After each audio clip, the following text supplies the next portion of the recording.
you're first getting acquainted with him, what's your first impression of the guy? Seemed like a very nice guy, unassuming, and very confident young man, very bright.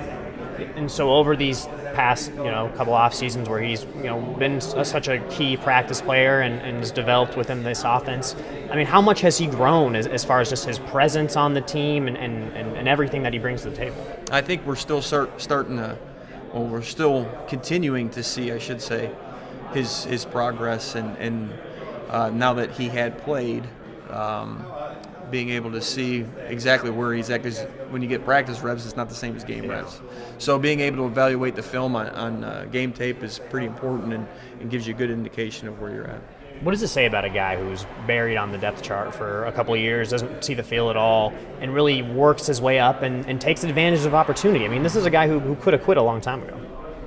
Well, I think he's very dedicated and persistent, and I think it means a lot to him. I think he really enjoys playing the game of football, and it's something he's good at, and he likes Oklahoma State.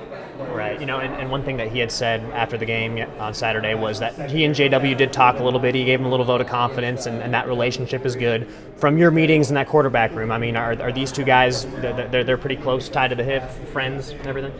Yeah, it's amazing, the competition that's between them, and for them to remain as tight as they are is really a compliment to those guys in their maturity level, and very unselfish, and they understand the team concept. It's great to be around those guys when they're so unselfish and have such good team attitudes.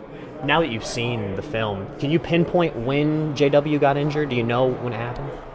I'm not going to comment on any quarterback injuries because I know Coach is going to talk about all that, the quarterback status and injuries, so you get one voice on that. Gotcha. But preparing two guys, knowing that one of them's a little hurt, another guy who's going to come in situationally, do you worry about the number of practice reps each guy gets so that they'll be ready for the game?